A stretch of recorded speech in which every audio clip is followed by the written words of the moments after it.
assalamualaikum, kembali lagi ke YouTube channel kita Vicha Barbie besar dan juga cabi dalam acara Seram Merinding. Ya walaupun hari ini kita tidak memakai baju yang betul-betul hitam gitu kan, karena tadi tuh emang kebetulan abis kita pergi exercise juga, jadi pas terfikir pengen cerita tentang tempat-tempat yang menyeramkan atau berbau mistis yang berada di Indonesia. Jadi guys, hari ini aku akan cerita sama kalian semua ada 7 tempat, dan sebenarnya sih banyak banget. Jadi jujur di Indonesia tuh sebenarnya tempat-tempat mistis, tempat-tempat yang berbau spiritual, dan juga tempat-tempat yang bisa dibilang ada kaitan dengan hal-hal spiritual tuh banyak banget. Tapi jadi bisa dibilang 7 yang kita akan bahas pada hari ini adalah termaksud tempat-tempat yang memang seram.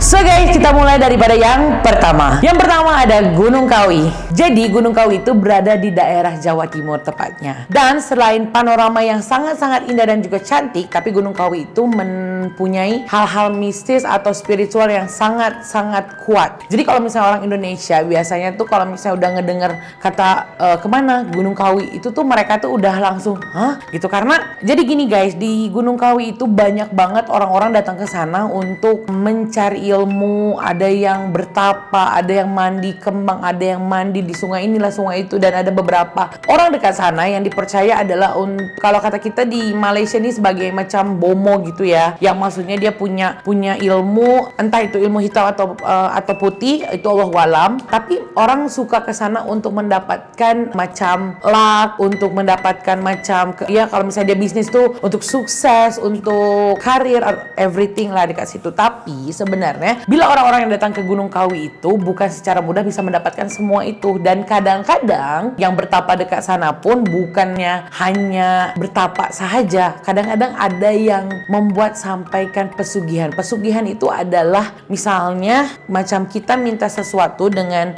spiritual atau sejenis makhluk-makhluk dekat sana, lepas tuh nanti dia akan minta balik dekat kita apa take and give-nya, macam itu. Jadi contoh misalnya oke, saya nak kaya, lepas tuh nanti mungkin dia minta nyawa orang, atau mungkin dia boleh minta hanya kambing atau sapi atau apa, tapi macam-macam dia boleh minta. Dan kadang-kadang setiap manusia yang datang ke sana memang sudah tahu sebenarnya kalau dekat sana itu kalau buat pesugihan atau kayak gitu pasti ada macam jual beli. Mereka akan memberi sesuatu dan dia pun akan harus memberikan sesuatu.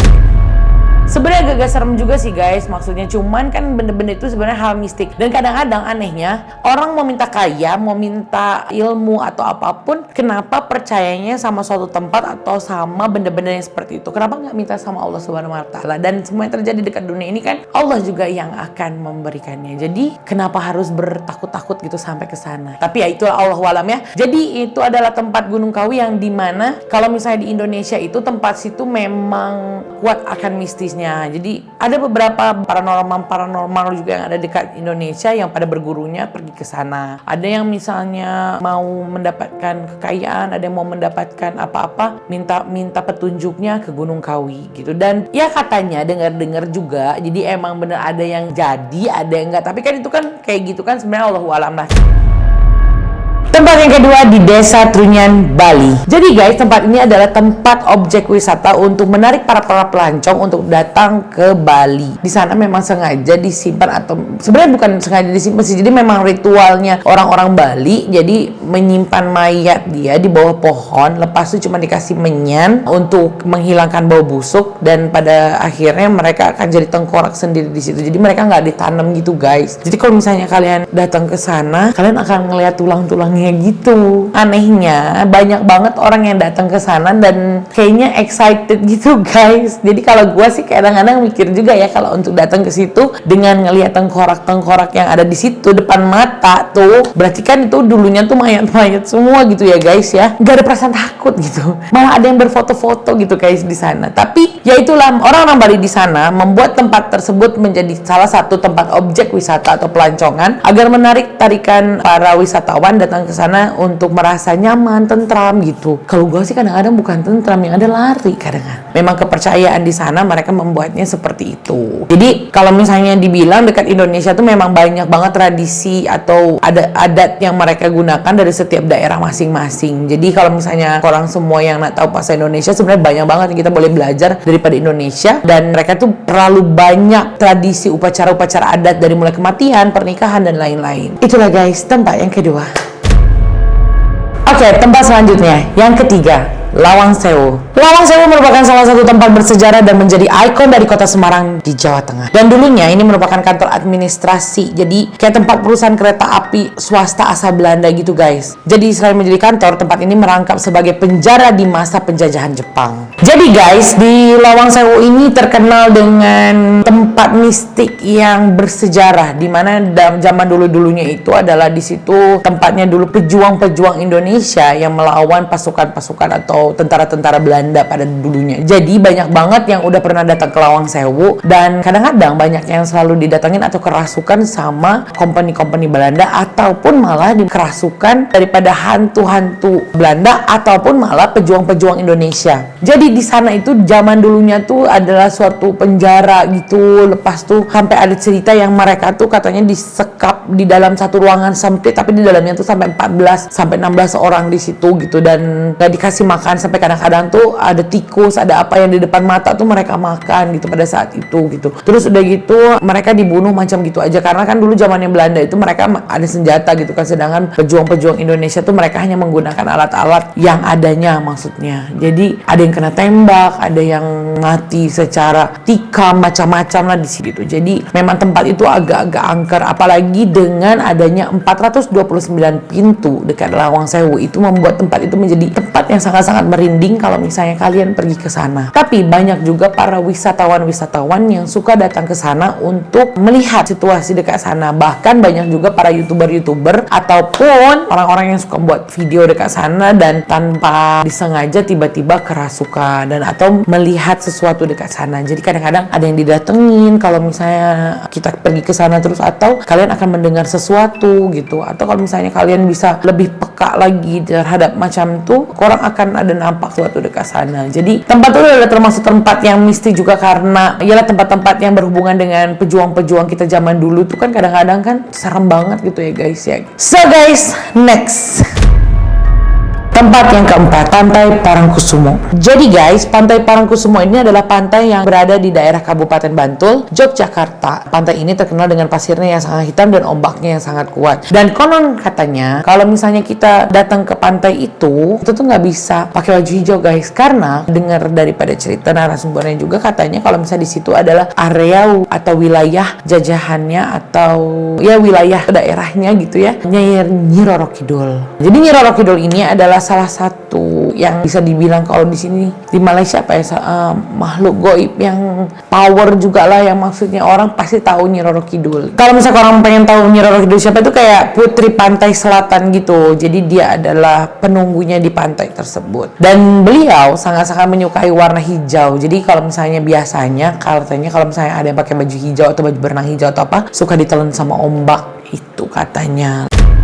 Tempat yang kelima, yaitu Benteng Vredenburg. Benteng Vredenburg atau benteng ini merupakan wisata populer yang berada di Yogyakarta dan tempatnya di dekat Jalan Malioboro. Dan benteng ini dibangun oleh Belanda pada tahun 1760 dengan dalih menjaga keamanan keraton dan sekitarnya. Dan sekarang bangunan ini beralih fungsi menjadi museum dan menyimpan regalia dan dokumen zaman penjajahan Belanda. Dan dengar-dengar juga guys daripada orang-orang sekitar situ, jadi kalau misalnya di tempat itu ada kadang-kadang suka ada penampakan seorang wanita cantik tapi dia berbadan kuda, dan banyak juga yang selalu nampak sebagai sosok-sosok noni-noni Belanda gitu. Jadi macam orang-orang Belanda di situ gitu.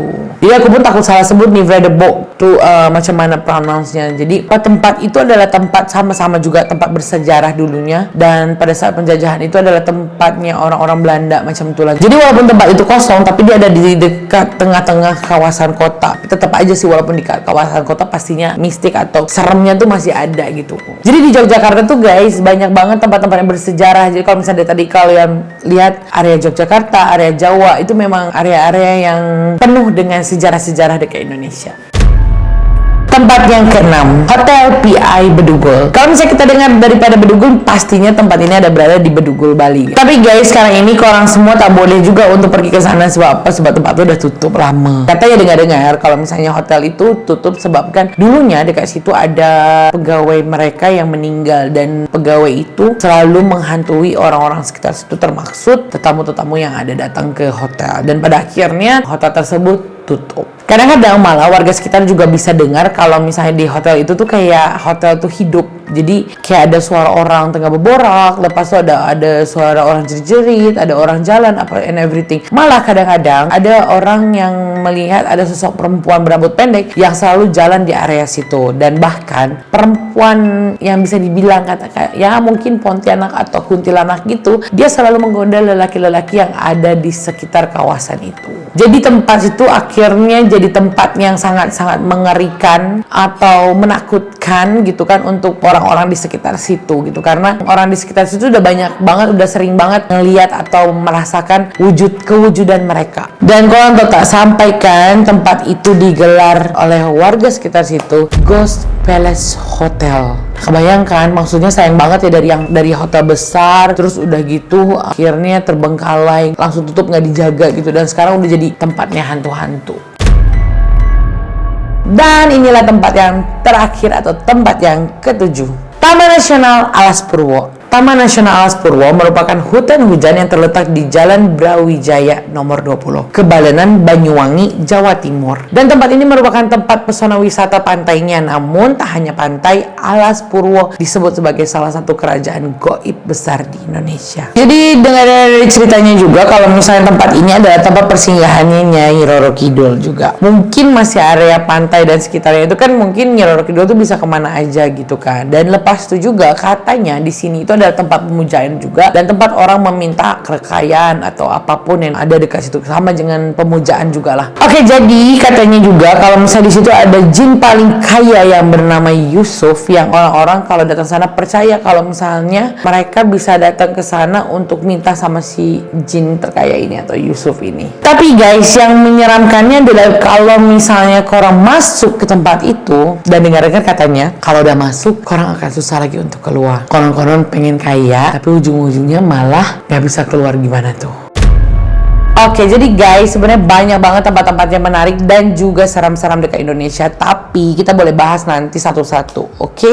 Jadi kita boleh ambil hikmahnya dari sini. Kebanyakan yang aku baca tempat-tempat itu malah dijadikan tempat-tempat untuk penyembahan, untuk cari ilmu, untuk orang jadi kaya. Gini loh guys, tahun 2021 sekarang nih, kalau misalnya kalian pengen kaya atau pengen sukses, usaha dan bekerja, dan tetap harus berdoanya tuh ke Allah Subhanahu Wa Taala. Jadi kalau misalnya apapun yang terjadi, insya Allah kalau misalnya kita minta ridho daripada Allah Subhanahu Wa Taala, insya Allah dikabulkan oleh Allah gitu. Jadi kita ambil hikmahnya daripada situ, dan thank you so much for watching. Insya Allah kita akan ada lagi cerita-cerita berikutnya. Kalau semua boleh komen, mungkin korang mau cerita tentang apa atau tempat mana atau hantu apa di Indonesia yang kalian pengen dengerin.